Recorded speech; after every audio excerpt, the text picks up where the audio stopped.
Bonjour Okaya. Bonjour Grace. Vous écoutez le podcast Kiffe ta race qui saute à pieds joints dans les questions raciales en France. Ici, nous explorons sans complexe les effets des inégalités raciales dans notre société dans une perspective féministe, écologiste et égalitaire dans tous les sens du terme.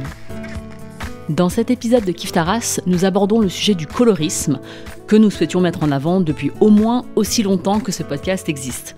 Le colorisme est une hiérarchisation raciale à l'intérieur des communautés racisées qui réserve des avantages aux carnations les plus claires et, à l'opposé, fait subir des préjudices aux peaux les plus foncées. C'est l'écrivaine états-unienne Alice Walker qui le définit en Occident pour la première fois dans son livre de 1983 In Search of Our Mother's Gardens.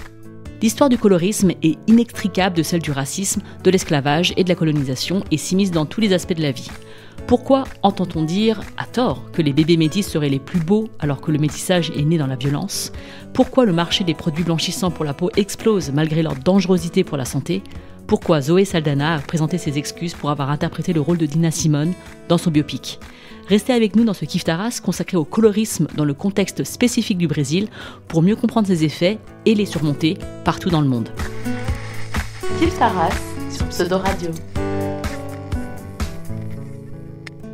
Et pour en parler, nous avons invité Alessandra Dewulski pour nous faire part de son expérience et de son expertise sur la question. Bonjour Alessandra. Bonjour Kaya, bonjour Grace. Alors tu es avocate, docteure en droit économique et financier de l'Université de São Paulo. Tu vis à Montréal, au Canada, où tu enseignes à l'Université du Québec. Tu as récemment publié la version française de ton ouvrage « Le colorisme, métissage, nuances de couleur de peau et discrimination » aux éditions Anacaona et traduite du brésilien par Paola Anacaona. Et dans Kiffe ta race, on a un petit rituel, Alessandra. On demande à nos invités s'il ou elle, en l'occurrence, se situe sur le plan racial. Par exemple, Grace est perçue comme une femme asiatique et moi comme une femme noire. Est-ce que toi, tu te définis ? Et si oui, comment ? Je me définis comme une femme noire brésilienne. J'aime beaucoup aussi les termes afro-latina, mais noir avec, en anglais, on dit light skin. Donc, j'ai des traits de, comment je peux dire, qu'on va associer à l'européanité. On va parler de ça, des traits associés à l'africanité. Ma mère était blanche, mon père était noir, mais aussi avec des métissages avec des autochtones. Donc, l'identification raciale pour moi, c'était jamais un choix. Je me rappelle pas d'avoir un jour pensé « ma mère est blanche, peut-être que... » Non, c'était violent au Brésil et je pense que c'est un vécu de la plupart des personnes qui sont noires. Donc, dans cette parapluie des Noirs au Brésil, dans la conception du IBGE, c'est notre institution qui fait les statistiques, on a choisi de créer la conception des Noirs qui va englober les pretos, que ce sont les Noirs avec la peau foncée, avec les traits d'exclusivité d'africanité, qu'on va associer à l'africanité parce que c'est toute une autre discussion, parce que être africain, c'est être pluriel. Il y a des négritudes là-dedans. Il y a les Noirs, effectivement, en Afrique. Il y a les Noirs de la diaspora. Il y a les Noirs, effectivement, issus du métissage. Et au Brésil, nous sommes 56% de la population. Donc, c'était une discussion politique, stratégique, aussi de mouvement noir, il faut se le dire, où on a créé la conception de noir, mais qui englobe aussi ce qu'on appelle pardos. Donc, pardos, ce sont ceux et celles qui viennent de métissage avec les autochtones, avec les noirs, avec aussi des mélanges avec les blancs, mais ils vont être identifiés immédiatement comme des personnes noires. Donc, c'est important de comprendre que dans cette association-là des traits, où on a profondément les racismes. Au Brésil, ces métissages-là, comme vous avez très bien dit au début, c'est la naissance du métissage au Brésil, elle est faite, il faut se le dire, par les viols systématiques des femmes noires et des femmes autochtones. Donc, il n'y a rien de beau, de romantique, d'exceptionnellement bon là-dedans. Au contraire, c'est l'horreur.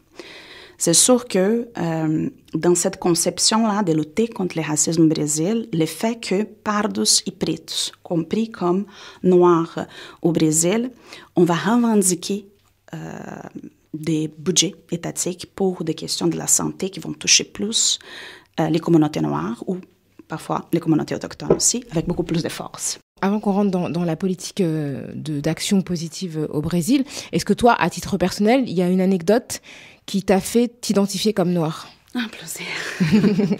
Mais pour moi, la petite enfance, la question raciale, et c'est un récit que j'ai, pendant les entrevues, en faisant la recherche pour les livres, je me suis vue dans les récits d'autres femmes aussi avec une histoire pareille. Mais dans les sangs familiales, il n'y avait pas nécessairement une question, mais peut-être parce que ça ne se rappelle pas, parce que ce sont des enfants en bas âge. Mais l'entrée à l'école, toutes les slurs, les insultes raciales, comme on les connaît très bien, on va utiliser les mots en N, et avec généralement ajouté de quelque chose qui va dire qu'on n'est pas propre, qu'on n'est pas intelligent, qu'on n'est pas beau, et ainsi de suite, ou le N-word avec un terme qui va susciter la caractéristique animalesque qu'on va donner au noir. Et donc toi, c'est quelque chose que tu as entendu à ton sujet? Pendant mon primaire, j'ai dû changer d'école. Parce que où j'étais, c'était tellement violent que on a dû, d'une façon familiale, prendre une décision là-dedans. Donc, je suis retournée et c'est drôle parce que ma mère l'a raconté ça aux gens et ça m'est gênée quand elle racontait ça. J'aimais pas parce que je me sentais un peu exposée. Mais là, je comprends pourquoi elle a fait ça. J'ai saisi la raison pour laquelle, mais j'ai amené ma petite boîte de crayons et je disais, maman, je ne comprends pas. Les enfants, ils m'insultent, ils vont dire « prête ». Et c'est même pas mon cas, mais en tout cas, statistiquement, je suis parde. Dans mon certificat de naissance, c'était écrit parde. Donc ça veut dire que t'es plus... en fait, au Brésil, quand vous naissez, on vous classifie racialement, en fait. C'est sur vos certificats de naissance. C'est dans notre certificat de naissance. Et donc t'étais classée comme noire claire de peau. Parde. Mais les insultes, c'est ça qui est drôle. C'est une classification qui est importante parce qu'on a des enjeux, des archétypes, des stéréotypes racialement différents pour pretos et pardos. Mais quand on veut insulter quelqu'un au Brésil, il n'y a personne qui va utiliser les termes parde ou pardo pour insulter.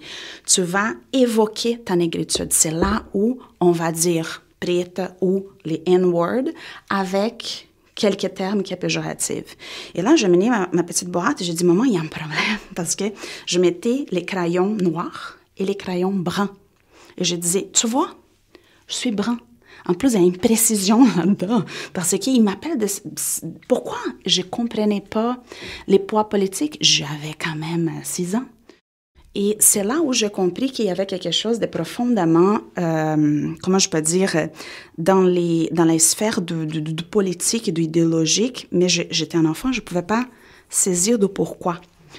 Et c'est là où j'ai compris que ce n'est pas une question effectivement de pigmentation, c'est le fait que tu es un non-blanc, on sait que tu es noir et tu ne vas jamais être traité comme une blanche. Et ça, au Brésil, ça se fait dans la plupart des cas dans les systèmes scolaires parce que c'est très important dans une société profondément métisse aussi de dire, même si vous avez un parent ou de la famille des personnes blanches, vous n'allez jamais être comprise, vous n'allez jamais avoir les privilèges blancs. D'où la force, on va dire, de cette conception et de l'idéologie de la suprématie blanche au Brésil. C'est vrai que les enfants, quand on leur parle très tôt de questions raciales, enfin, quand en tout cas elles s'immiscent dans la vie des enfants, ils nous disent tout de suite « mais moi, je suis marron » ou l'enfant marron. Moi, c'est ce que je disais quand j'étais petite. Enfin, je ne comprenais pas pourquoi on disait noir, parce que ce n'était pas la couleur qui correspondait à ma couleur de peau, tu vois. Mais comme blanc, en fait, tu vois, même blanc, je trouvais pas ça juste, en fait. Bah moi, jaune, donc. Ouais. Ah. Ouais. Je pense que là, le racisme est vraiment allé trop loin. Et c'est vrai que c'est ce que tu dis dans ton livre, que tu ramènes... Enfin, évidemment que ces classifications sont politiques. Et dans ton ouvrage, Le colorisme, métissage, nuances de couleur de peau et discrimination, tu proposes une définition historique et sociologique du colorisme. Et je pense que...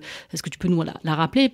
Donc cette définition, le rapport entre racisme et colorisme, parce que ça peut ne pas être clair, et aussi nous expliquer comment est-ce que le colorisme, ce n'est pas que la couleur de peau, puisque même si le mot colorisme parle de cette carnation, cette nuance, mais finalement ça englobe aussi d'autres traits physiques qui sont associés à des origines africaines. Mais le colorisme, c'est la hiérarchisation justement des personnes selon la proximité ou tout simplement l'éloignement de notre conception qui est profondément historicisée de ce qu'on comprend comme être blanc, de ce qu'on comprend comme être noir. Donc, dans cette conception-là, plus une personne, elle porte des traits d'européanité, c'est comme ça elle partage un code. Elle comprend les codes. Donc, elle est plus acceptée. Et cette personne, quand elle a plus de traits, et quand on dit traits, ça va, et c'est là la technologie que le colorisme donne au racisme, parce que dans des sociétés profondément racistes, comme c'est effectivement le cas du Brésil, des États-Unis, du Canada, de la France, et on passe. Mais dans ces sociétés-là, il faut créer une idéologie qui va contrôler les personnes issues de métissage parce qu'ils ne peuvent pas partager le pouvoir avec nous. Et c'est là la question, c'est le partage de pouvoir. Donc, à qui je donne les clés, on va dire, de certains espaces? Je ne veux pas donner aux personnes issues de métissage parce que cela, c'est ouvrir une porte qui peut s'élargir de plus en plus. Mais en même temps, on leur donne plus de clés qu'aux personnes qui sont plus foncées. Exactement. Donc, c'est là où je fais la différence entre privilège et facilité. Parce qu'on n'a pas les privilèges blancs, on a la peau plus claire, d'autres traits associés à l'européanité qui vont malheureusement, les gens vont avoir des biais parce que ce sont des personnes plus intelligentes, plus belles, plus compétentes, plus sécuritaires et ainsi de suite. Donc, ces facilités-là fait que dans une société où on prend beaucoup pour la diversité dans des endroits, quand je dis « Ah, mais je veux plus de diversité dans mon marché de travail, je veux plus de diversité dans ma compagnie, je veux faire un cherry picking ». Donc, je vais aller chercher les personnes issues de métissage parce qu'elles partagent certains codes et je vais dire « Ça y est, j'ai compris, la cote est faite ». Donc, en gros, ce que tu dis, c'est que quand on veut diversifier racialement au nom de certains principes égalitaires, on va choisir parmi les personnes non blanches celles qui sont les plus claires et finalement entretenir une hiérarchisation parmi les personnes non blanches, quoi. Oui, et ça a été chiffré au Brésil parce qu'il y a eu des chercheurs qui sont allés vraiment mesurer selon... Et j'aime pas trop ce terme pigmentocratie parce que le colorisme est plus que ça. Parce qu'on va aller regarder vraiment les formats du nez, les lèvres, les cheveux, les corps, les seins, les hanches. Tout entre dedans de cette formule-là de qui est blanche, de qui est noire. Mais plus la peau de la personne au Brésil, elle est foncée, moins de revenus elle a, et ça a été chiffré, ça a été mesuré. Donc, malheureusement, dans une société capitaliste, ils vont nous mettre, nous, les Noirs, les personnes racisées d'une façon générale, dans une situation de compétition. Donc, dans ce système de compétition, on applique les concepts idéologiques racistes de suprématie blanche et de colorisme pour dire cette personne-ci, elle ne va pas être trop enragée, elle va comprendre les codes, elle va mieux fitter dans mon équipe. Et c'est là où c'est extrêmement problématique et les personnes noires ont besoin de comprendre qu'on ne peut pas jouer ces jeux-là. Il faut les dénoncer, il faut dire que la diversité, c'est pas ça, parce que sinon, on se laisse instrumentaliser pour tout simplement écarter et écraser encore plus. Et c'est même pas intelligent stratégiquement au niveau politique parce que quand on règle les problèmes des personnes noires avec des traits exclusivement de l'africanité, on règle aussi notre problème. Mais le contraire, c'est pas vrai. Et c'est là la clé de la question. Kif Taras sur Pseudo Radio. Tu dis aussi que le concept de biracialité n'existe pas et je trouve ça intéressant parce que beaucoup de personnes métisses se définissent en se disant « moi je suis moitié-moitié » par exemple. Et le fait de dire « je suis moitié-moitié », il y a comme une des pourcentages dans sa tête de se dire « voilà, je suis aussi blanche que noire ». Mais le fait que tu n'utilises pas le terme biracialité, ça, parce que tu le dis à dessein, parce que tu dis que ça invisibilise les noirs à peau claire, qui subissent aussi du degré de racisme sans pour autant être associés aux blanches. Exactement. Et pour moi, c'est très important aussi de dire que les racismes et les discriminations qu'une personne noire de peau claire ou avec des traits d'européanité, c'est même pas pareil à ce qui vit une femme avec la peau foncée, qui n'entre pas dans les patterns des corps, des beautés des femmes maigres. Il y a tellement de choses là-dedans qui vont été compris là-dedans, mais effectivement, quand on pense dans la composition, on va dire, des négritudes d'une façon très plurielle, ces femmes-là, leurs expériences ne peuvent pas être invisibilisées. Mais je ne peux pas revendiquer une expérience que je n'ai jamais eue. J'ai eu l'expérience de racisme et de discrimination, mais avec les facilités issues de métissage. Et c'est là où je trouve que, au Brésil spécifiquement, les mouvements noirs, et je suis les fruits des victoires du mouvement noir au Brésil, c'est de dire, il faut qu'on se mette ensemble pour contrer les politiques racistes, ségrégationnistes qui existent, que ce soit subtil ou que ce soit effectivement public, étatique, institutionnel.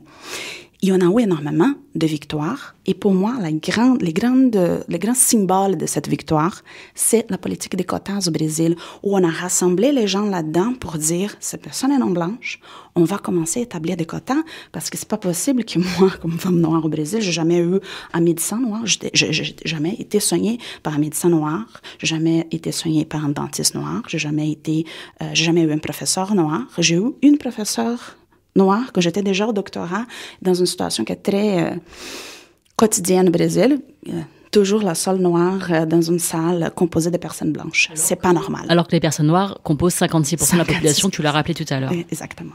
Tu dis dans ton livre aussi que le colorisme existait dans de nombreuses cultures millénaires, que ça a été un marqueur de genre. Par exemple, les hommes les plus exposés au travail agricole, que les femmes, en fait, étaient effectivement plus foncées. Donc, ça témoignait aussi d'une certaine activité. Et tu disais que c'était un marqueur, ça a pu être un marqueur socio-économique entre les riches et les pauvres qui travaillent à l'extérieur. Et on trouve aussi des traces dès les premiers contacts des pays de l'Est et du Nord avec les communautés arabes et musulmanes, donc de l'Est et du Nord de l'Afrique. Et tu cites des poèmes, des textes anciens du Nord de l'Afrique qui valorisent les peaux claires. Pourtant, tu dis que la traite négrière transatlantique, elle stigmatise vraiment le colorisme et elle en fait un élément central de la déshumanisation des personnes noires et surtout efface les récits africains qui valorisent les peaux foncées. Est-ce que tu peux nous dire comment il y a vraiment une forme de colorisme spécifique à cette traite transatlantique? Quand les colonisateurs arrivent en Amérique, ils arrivent dans la plupart des cas sans femmes. Donc, en arrivant là-bas, ils vont se servir, et malheureusement, c'est comme ça qu'ils vont faire, ils vont se servir du corps de la femme autochtone, spécifiquement au Brésil, et les Africains vont arriver plus tard. Et quand les femmes africaines elles arrivent au Brésil, bien évidemment, sous le jeu de l'esclavage... Donc, déportées, effectivement, de force, quoi. Kidnappées, avec plus de la moitié des personnes qui décédées dans l'Atlantique. On a des scientifiques qui vont dire que la chaîne d'alimentation des Ricains a été changée dans l'océan Atlantique à cause des corps des personnes noires jetés séculairement dans l'Atlantique jusqu'à arriver au Brésil. Donc, on imagine que dans ces 7 millions de personnes, on peut faire un calcul assez rapide de combien, tout simplement, ils n'ont pas fait le chemin. Donc, on est vraiment des descendants des personnes les plus forts survivants d'un processus de déshumanisation totale. Et quand on commence à créer la colonisation au Brésil avec tous ces processus de violence envers les hommes autochtones, les femmes autochtones, les hommes noirs, les femmes noires, ces enfants de métissage, ce sont des enfants qui existent et qui sont là malgré eux, ces enfants-là, ils vont avoir certaines facilités. Donc, ils vont pouvoir, par exemple, il y en a beaucoup de documentation au Brésil où on va créer des lois spécifiques pour permettre, et je suis désolée, je n'aime pas utiliser ce terme parce que c'est un terme extrêmement péjoratif, mais les mulâtres qu'on appelle, mais os mulatos no Brasil, il y avait des réglementations pour ça. Et c'est un terme extrêmement péjoratif parce qu'encore une fois, on va associer le fait d'avoir d'ascendance africaine au fait d'avoir des traits animalesques avec la moule. Donc, encore une fois, cette manière de discipliner cette population-là, c'était de dire, OK, ils vont pouvoir faire du travail salarié différemment, par exemple, d'une mère qui était esclave, donc qui était complètement réifiée, chosifiée. Mais ils vont pas avoir la même possibilité de faire certains travaux parce qu'ils sont pas blancs. Et c'est là où on commence à faire cette distinction-là qui existe jusqu'à aujourd'hui. Il y a un terme profondément raciste au Brésil et qu'on dit comme c'est rien. On dit, ah, mais telle personne, oui, elle a la peau claire, mais ça se voit qu'elle a une peine à cuisine. Elle a son petit pied dans la cuisine. C'est atroce. C'est atroce. C'est sexiste en plus. C'est sexiste. On associe le fait d'avoir des traits d'africanité au fait que, oui, tu peux essayer de te déguiser de blanc, mais je te vois, OK? Donc, tu as un petit pied dans la cuisine. Classiste, raciste, sexiste. Et d'ailleurs, au Brésil, il y a beaucoup de dénominations pour les différentes carnations de peau. Il y en a combien à peu près? On a déjà recensé dans les années 80 plus de 70. Café avec du lait, des ci, des ça, parce qu'il faut, et c'est là la question du colorisme, de l'intériorisation d'un récit et du poids raciste. C'est que dire « je suis noir » dans les années 80-90, c'était un peu dire « je veux m'assujettir au fait que ma identification maintenant est ça et je vais être traitée en tant que telle ». Personne ne voulait ça parce qu'on avait tout simplement, on avait toutes les portes fermées. Donc, c'était tellement difficile de dire qu'on créait populairement ça. Non, je suis pas noire, hein, je suis un peu bronzée, parce qu'on voulait juste éviter ça. Et c'est dur parce que aussi dans les sangs familiales, j'avais des oncles des temps, tu pas ça que t'es noire, tu es juste un petit peu comme ta grand-mère, parce que ça sortait une génération, ton père il est plus clair, et toi tu as pris plus la carnation de ta grand-mère, mais...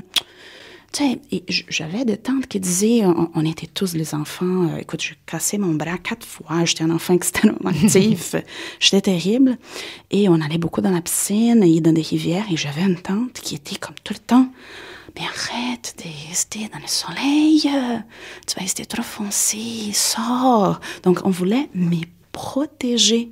Et c'est là où c'est très difficile, parce qu'il y a des liens d'affection. Je vais te protéger parce que je sais qu'est-ce que tu vas vivre, mais en même temps, on reproduit et on renforce cette caractéristique de « je peux pas être ce que je suis ». Et ça, c'est profondément violent parce que ça vient de qui devrait te protéger et t'aimer. Et aussi, dans une même fratrie, il y a des enfants qui n'ont pas du tout la même carnation et donc qui, malgré la même éducation, le même environnement, les mêmes choix pédagogiques et d'éducation, et ben en fait, on ne vit pas du tout la même chose. Et des personnes auraient du passing, donc le fait de pouvoir passer pour une personne plus claire, plus blanche, et d'autres qui, en étant frères et sœurs et vivant au même endroit, ayant les mêmes parents, sont plus foncés de peau et qui ont un vécu très différent.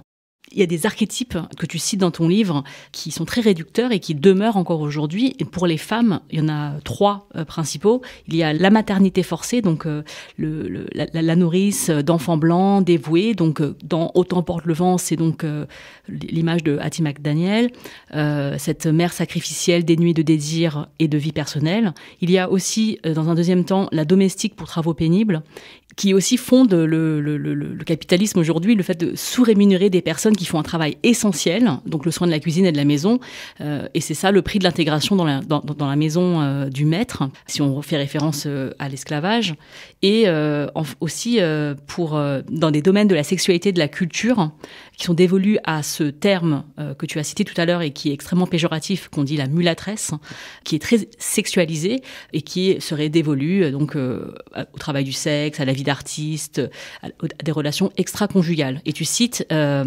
Gilberto Frère, qui a écrit « La blanche pour se marier, la mulâtresse pour forniquer, la noire pour travailler ». Et ça correspond encore à une image qui est véhiculée dans la société. Et c'est surtout une image qui détermine la femme en fonction de ce que l'homme veut d'elle. Exactement. C'est vraiment... voilà. Donc, Gilberto Frère a plusieurs problèmes au niveau théorique. Je ne vais pas m'approfondir sur ça, mais il fallait le citer parce qu'il a créé effectivement une conception qui est encore dans les académies passée comme une vision romantique. On ne voyait pas le sexisme, les racismes là-dedans, dans ses recherches. Il y avait aussi des problèmes de rigueur dans ses recherches. Mais ce qui est très intéressant là-dedans, à mon avis, c'est que la manière qu'on va revendiquer, on va dire, notre identité raciale au Brésil aujourd'hui, c'est dû au fait qu'on a passé plusieurs siècles à devoir refouler ça.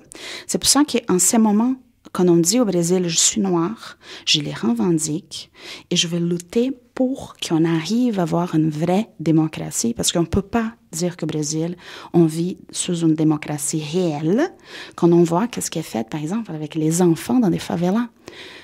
On déshumanise ces enfants-là d'une façon profonde. Et il y a eu des recherches récemment où on chiffrait les temps qu'un enfant blanc aller avoir de l'aide s'il semblait être perdu dans la rue. Et quand c'était un enfant noir, il est invisible. Il n'existe pas. Donc, c'est tout simplement par la sécularisation du racisme au Brésil. Il est tellement institutionnalisé et ancré dans la société qu'on a normalisé le fait qu'ils vont se débrouiller. C'est un enfant noir, là, il va quand même régler son problème lui-même. C'est un enfant. Donc, cette manière, je dirais, de aussi envers les femmes, de la hypersexualiser, c'était parce que on pourrait pas, c'est déjà pour une femme d'être compétente et, on va dire, avoir une charge intellectuelle valorisée, c'est déjà quelque chose de très difficile. Pour une femme noire, c'était impossible parce qu'on avait des caractéristiques innées selon une conception eugénique qui est européenne et qui était transmise aussi en Amérique latine, qui en avait une génétique programmée pour le travail manuel. Donc, on est bon pour cuisiner, pour prendre soin des enfants, mais on n'est pas bien pour penser le monde. Donc, ce type de caractéristique-là, elle a été reproduit d'une telle façon qu'aujourd'hui, qu'on en revendique, par exemple, le fait qu'on est en train de parler des représentations politiques au Brésil. On regarde, par exemple, notre Parlement, c'est presque la Suède. C'est la carte de la suprématie blanche. C'est-à-dire que les représentants du peuple sont blancs, ok, dans un pays où la moitié des gens sont noirs. Plus que la moitié. Oui, enfin, plus. Ouais. C'est ça qui est... On est la majorité de la population contrôlée, disciplinée, réglementée par des blancs. D'ailleurs, j'ai entendu dire que le Brésil, c'est le pays qui compte le plus grand nombre de Noirs au monde après le Nigeria. Exactement. Nous sommes la plus grande communauté noire hors du continent africain. On va se le dire, là, on a un grave problème au Brésil. C'est la première fois, par exemple, qu'on a un ministre des droits humains qui est noir, qui est Silvio Almeida. Silvio, c'est un cher ami. On a travaillé ensemble sur plusieurs projets. C'est quelqu'un aussi qui a les fruits aussi de ces victoires de mouvement noir pour qu'on puisse nous voir dans l'académie, aller chercher des masters, des doctorats et revendiquer un espace, revendiquer un rôle dans l'espace public. C'est aussi tourner les dos à tout ce qu'on a entendu pendant toute notre scolarisation. Je me rappelle quand je suis arrivée, et j'avais pensé, bon, j'ai un doctorat, ça va mieux. Mais non, je suis arrivée à Montréal en 2015, je me rappelle, je parlais pas un mot de français et je voulais apprendre, bien évidemment. Et les programmes de francisation du Québec, il allait jusqu'au niveau vraiment... je comprenais pas, c'est comme un niveau de base. Il m'y passait, parce que j'étudiais beaucoup, parce que je voulais accélérer. Et à un moment donné, ils m'ont dit, écoutez, le gouvernement a coupé, parce que pour vous, les immigrants, vous n'avez pas besoin d'un français super, hein? C'est juste un français moyen pour y aller faire ce qu'on pense que vous êtes capable de faire. C'est ça qu'elle voulait. Elle ne m'a pas dit comme ça, mais elle me disait, tu n'as pas besoin d'avoir ce français que tu veux parfait. Parce que de toute façon, pour les travaux que vous allez chercher, vous avez plus que des bases. Et là, je la regarde. Je suis comme, mais non, mais j'hallucine. J'hallucine. À l'époque, c'est 2015. Et la madame veut me dire qu'est-ce que je dois faire avec ma vie juste par la lecture de mon phénotype. Mais j'hallucine. Et j'étais en colère. Et je envoyais des courriels. Je dis, c'est un absurde que vous êtes en train de dire que vous voulez franciser les personnes, mais vous voulez franciser pour l'entretien ménager. Mais dis-le dans vos campagnes d'immigration. C'est pas pour ça qu'on veut venir au Canada. J'étais en colère. Et ça se fait encore. Ça se fait encore.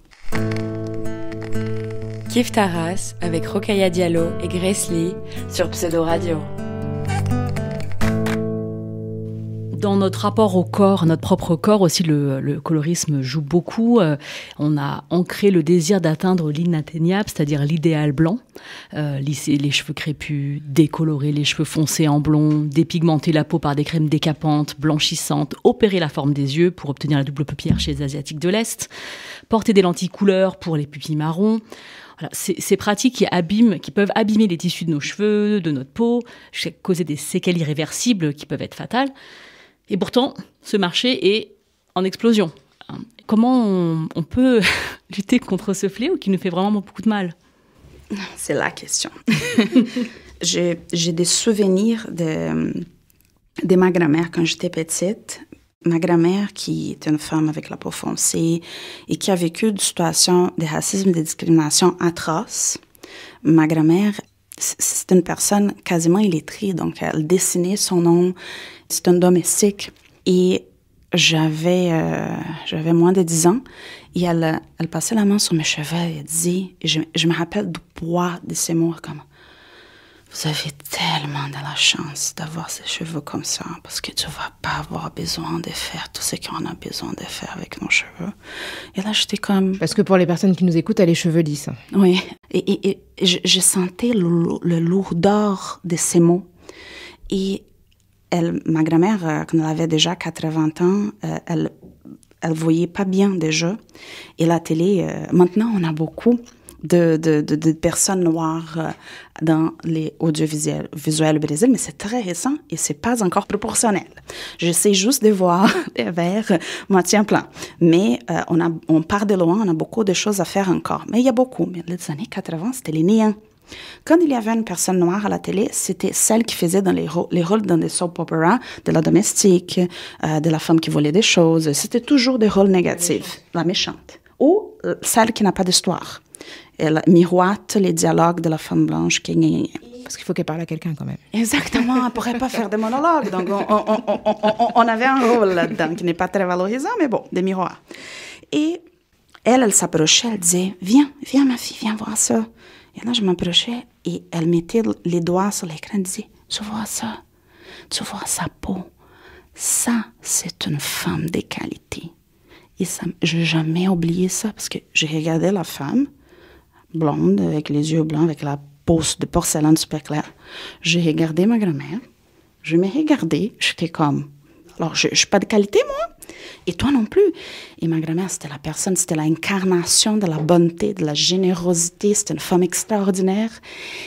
Et une femme belle qui n'a jamais pu reconnaître qu'elle était belle parce qu'elle a été écrasée par notre société profondément raciste. Et ça, c'est quelque chose que je pardonnerai jamais. Elle est décédée. C'est pour ça que les politiques publiques contre les racismes, là, c'est tardif. On n'a plus de temps à attendre.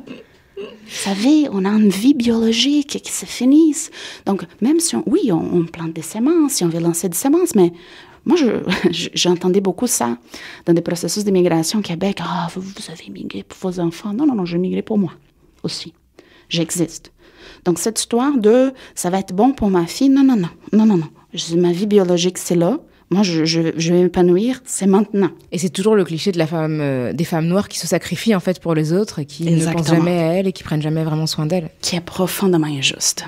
C'est pour ça que la représentation est très importante et que célébrer la beauté des femmes noires, qui ont la peau foncée, qui portent leurs cheveux naturels, et ça nous fait aussi penser à ça, de ne pas éclaircir la couleur de peau des femmes noires au cinéma, parce que ça aussi c'est un sujet qui est proche du whitewashing, hein, c'est le fait de caster des personnes blanches dans des rôles de personnes racisées, comme Elizabeth Taylor, Monica Bellucci ou Marion Cotillard dans le rôle de Cléopâtre. Pour ce qui concerne Cléopâtre, on ne sait pas exactement si elle était blanche ou pas, ou noire, etc. Mais ce qu'on constate, c'est que dans le doute, on choisit toujours des personnes blanches, quoi. Ce qu'on sait, par contre, c'est que Nina Simone était noire. Ouais. Est-ce qu'on a des images? Ouais. Enfin, qu'elle était noire foncée. Et quand il y a eu le biopic en 2016, Zoé Saldana a été choisie pour porter ce rôle, et elle a aussi porté une prothèse pour son nez, qui ressemble plus à celui de Nina Simone, et elle a eu un maquillage pour noircir sa peau. Je vois le regard d'Alexandra qui devient de plus en plus noir pendant que je dis ça. Ouais. Mais comme s'il n'y avait pas d'actrice noire, en fait. C'est fou. Et en fait, excuse-moi, je t'interromps, mais je me souviens que Ta-Nehisi Coates, l'auteur américain, avait fait une tribune sur ça, et il a dit que Nina Simone n'aurait pas eu son propre rôle pour jouer sa vie si elle avait été castée. Et je trouve ça, c'est incroyable, quoi. Mais je pense que c'est tellement tributaire des absurdités qu'il y en a à l'égard du symbolique de nos négritudes, parce que on va se le dire, je pourrais pas jouer les rôles de ma grand-mère, par exemple, dans les cinémas. Je pourrais pas! Parce que je n'ai pas vécu ce qu'elle a vécu. Les stéréotypes qui m'ont été jetés, ce sont des stéréotypes racistes, mais différents de ce que ma grand-mère a vécu. Et c'est là où il y a comme une projection d'un concept comme si qu'est-ce que vous voulez nous dire? C'est que c'est difficile de trouver une actrice talentueuse avec l'incarnation de Nina Simone. Comprenez-vous à quel point c'est raciste ça avec les milliers des actrices qui existent et qui veulent jouer un rôle et qui ont énormément de talent? Quand tu dis que tu pourrais pas jouer le rôle de ta grand-mère, c'est pas une question de compétence, c'est que du coup, si on te voit à l'écran jouer le rôle de ta grand-mère, tu ne transcrirais pas physiquement l'expérience qu'elle a vécue. Et en fait, c'est ça le problème, c'est que du coup, Nina Simone, le drame de sa vie, c'est d'avoir été une femme noire et de ne pas avoir pu être une concertiste de piano et d'être en fait une musicienne classique. Et si on met une femme claire pour interpréter son rôle, on perd toute l'essence de la vie de Nina Simone. Et c'est ça le problème en fait, c'est qu'on gomme la réalité de son expérience. C'est pas une compétence. Parce que souvent les gens ils disent oui, mais nous on casse les gens par rapport aux compétences et pas par rapport à la couleur de peau. Donc voilà, en fait c'est pas du tout le sujet, c'est pas la compétence des actrices qui jouent ces rôles-là. C'est pas parce qu'elles sont pas bonnes actrices, c'est qu'en fait le résultat de leur travail ne reflète pas la réalité du texte qu'elles doivent jouer, quoi. Donc c'est sûr que si je joue Grace Lee demain, je la connais très bien. Je pense que je pourrais vraiment. Mais l'expérience de la vie d'une femme asiatique, je la connais pas, quoi. Je sous-estime jamais les pouvoirs des biais inconscients, des biais cognitifs que nous avons. Parce qu'on a tous, noirs, blancs, asiatiques, maghrébins, on a tous des biais parce qu'on était baignés dans ces joues racistes toute notre vie. Mais ce que je trouve aussi intéressant, c'est qu'on disait tantôt, qu'est-ce qu'on fait avec ça? Et ma mère, qui était une femme blanche, pas préparée pour avoir un enfant racisé, soit dit en passant, elle a fait des choses merveilleuses, des choses qui, dans l'ignorance du poids de certains mots, mais elle les reproduit. Mais elle voulait faire du bien, mais elle a fait du mal. Mais il y a quelque chose que ma mère, elle faisait souvent, c'était de dire, peu importe ce que les gens vont te dire à l'école, fais de ton mieux. Et n'oublie jamais qui te définit, c'est toi. Toi, tu es belle, tu es intelligente, tu feras tout ce que tu veux. Ça, c'est important, bien évidemment, tout le renforcement et le soutien familial, c'est pas toutes les personnes noires qui vont l'avoir pour des questions systémiques. J'étais un enfant privilégié au sens des classes. Ma famille, elle avait un confort financier pour que je puisse aller dans des écoles privées, donc je peux pas non plus, et c'est là l'entrecroisement, les chevauchements des oppressions, parce qu'un enfant avec ma carnation dans une favela, c'est chaud, c'est très chaud. Donc, c'est clair que j'aime beaucoup les symboles de l'oiseau africain qui marche et qui regarde en arrière. Donc, pour qu'on soit capable de marcher dans la bonne direction, ça fait partie d'une mythologie africaine que l'oiseau, il regarde en arrière tout le temps. Donc, je regarde qu'est-ce qui s'est passé, qu'est-ce que mes ancêtres ont vécu, quels sont les élans d'oppression pour que je puisse bien cibler où je vais y aller. Et on ne va jamais vaincre les racismes et les colorismes si on n'arrive pas à avoir une vraie diversité dans nos environnements. Ça veut dire que je ne peux pas tout simplement dire et évoquer que ma compagnie, mon institution, mon État, ma société, elle accepte, c'est comme si on ne pourrait pas accepter les gens, mais qu'on accueille la diversité quand j'ai une personne racisée, 2 personnes racisées dans une équipe, parce que ça ne correspond pas à la réalité. Donc, on ne peut pas comprendre la diversité. Qu'est-ce que c'est être une personne d'origine asiatique, maghrébine, noire, si on ne peut pas côtoyer ces personnes-là dans notre quotidien? Parce que c'est tout le temps, on va voir les travails précaires, les travails qui sont mal rémunérés, les travails qui vont dévaloriser l'être humain, qui vont être dangereux, sont faits par des personnes racisées. Et que les pouvoirs, les personnes qui prennent des décisions sont blancs, notre cerveau, là, il est en train de photographier tout ça. Et on apprend par des partenaires. Ça, c'est biologique. Donc, peu importe notre discours, il faut qu'il se matérialise en action. Donc, quand je vois des compagnies prôner pour des valeurs d'équité, diversité et inclusion, ce n'est pas en train de mettre une personne racisée dans votre équipe que vous allez régler votre problème de diversité.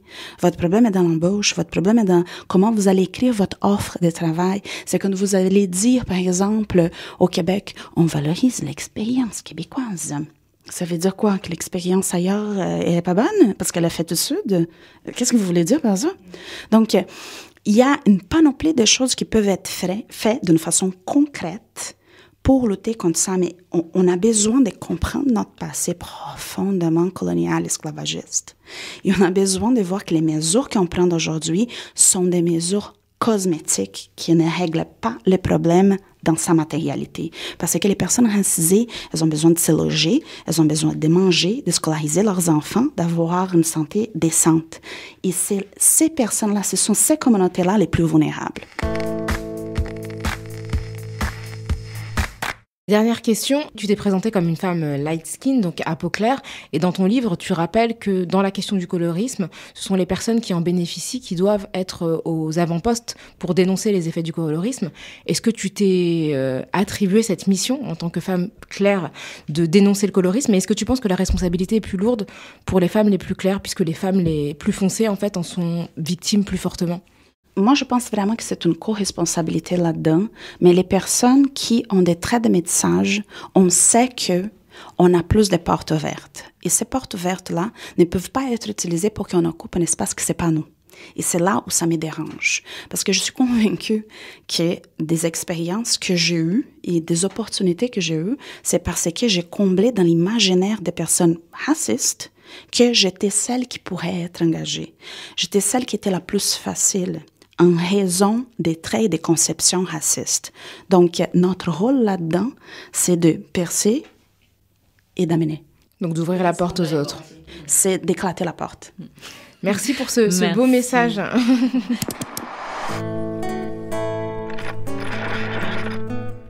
C'est la fin de ce numéro de Kif Taras avec Alessandra Devulski. Nous recommandons ton ouvrage « Le colorisme, métissage, nuances de couleur de peau et discrimination » aux éditions Anna Kaona. Faites-nous part de vos opinions sur l'échange que nous venons de mener. Je pense qu'elles seront nombreuses. Si vous êtes choqué, si vous êtes d'accord ou concerné, n'hésitez pas. Pensez à nous noter 5 étoiles de préférence et à nous laisser des commentaires pour favoriser notre référencement. Écrivez-nous sur kiftaraspodcast@gmail.com ou contactez-nous sur les réseaux sociaux, Twitter, Facebook, Instagram, en suivant nos comptes @kiftaras ou avec le hashtag Kiftaras. Kif Taras est un podcast produit par Pseudo Radio. La prise de son est assurée par Marc Delay et la réalisation est signée Taïsia Froidure. On se retrouve très vite pour une nouvelle plongée dans les questions raciales. Merci Rokhaya. Merci Grace. Merci Alessandra. Merci à vous.